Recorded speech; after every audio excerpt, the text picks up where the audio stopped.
I am Amanda Spinelli, and this is... I am Victoria Bale. I go by Vicky. And Vicky has been diagnosed with early onset Alzheimer's, and she has agreed to interview with me for this project. My pleasure. So, how long has it been since your initial diagnosis? I was diagnosed, I actually had to look back to be sure, December 14th of 2021. 2021, okay. Yep. And how old were you? Well, I'm 50 now. Okay. So, we'll just do the math. Yes, okay. My diagnosis took about a year to get to. Okay. So. And what was involved in the process of that diagnosis? Initially, you go to your doctor, something is wrong, not quite sure what. Yeah, there's a little issue, let's go here to the next step, which is a neurologist. I had an issue with one of my neurologists who told me nothing was wrong. I had forgotten how to do my job.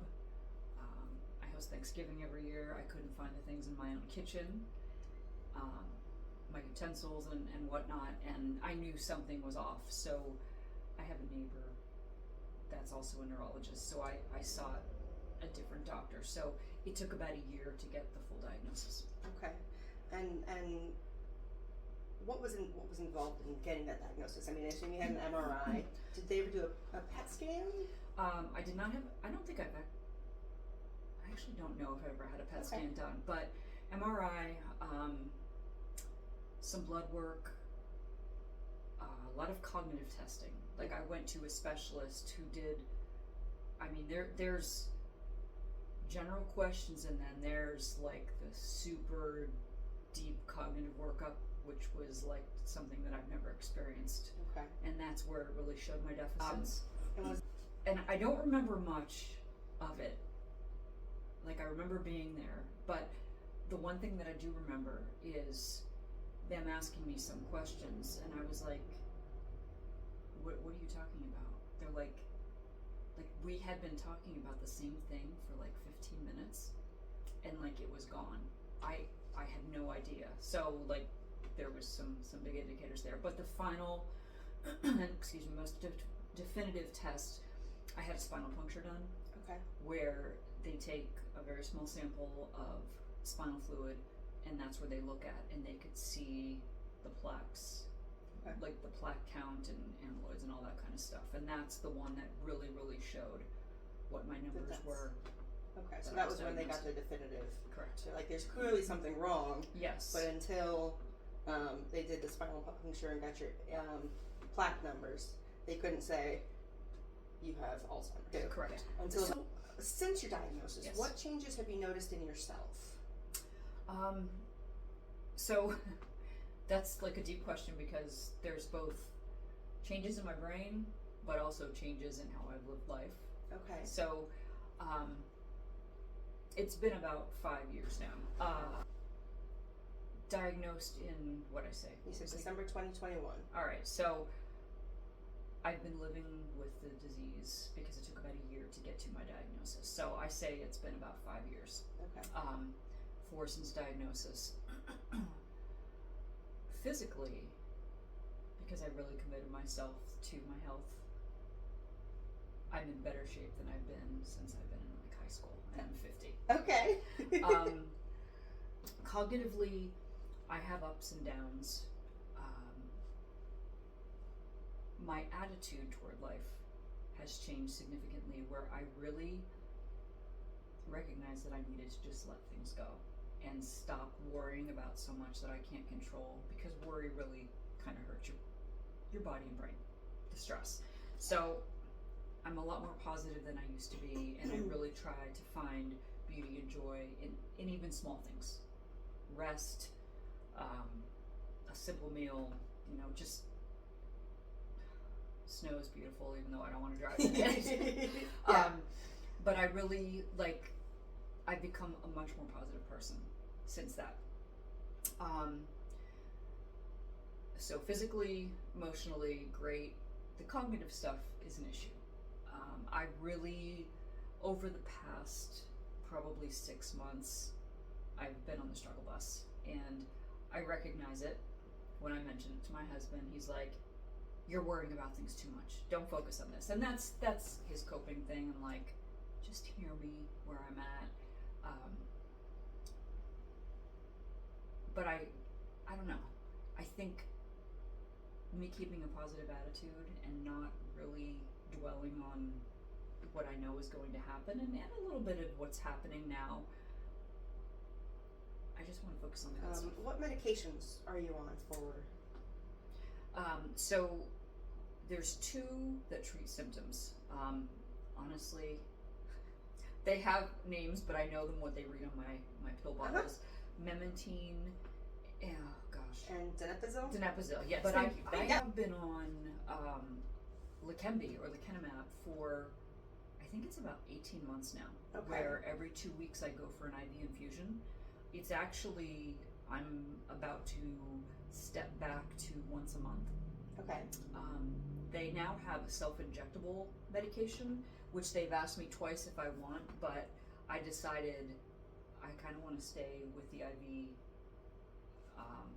administration, because honestly, like, how better to get it straight into you than through your vein, than instead of going through like skin, fat, all that kind of stuff. Right. And I'm just working Okay. on absorption. And do you know what that IV medication, is it to clear the plaque tangles? Is that the... So it is helping remove some of the plaque from the brain. Okay. It's not efficient at getting all of them, plus they stick.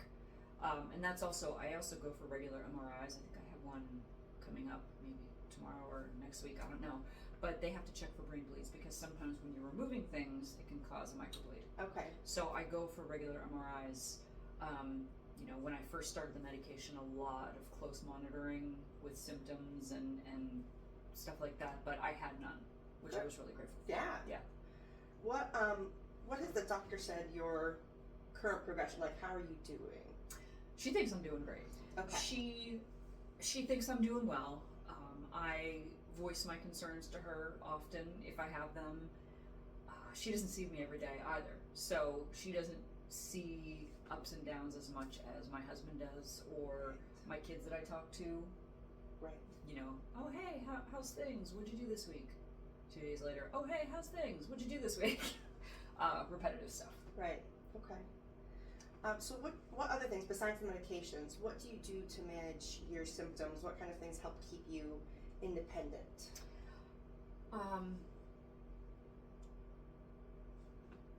I do a lot of exercise, cardio, and strength training. Okay. They really help calm my brain. They help keep my body strong. I've had some balance issues.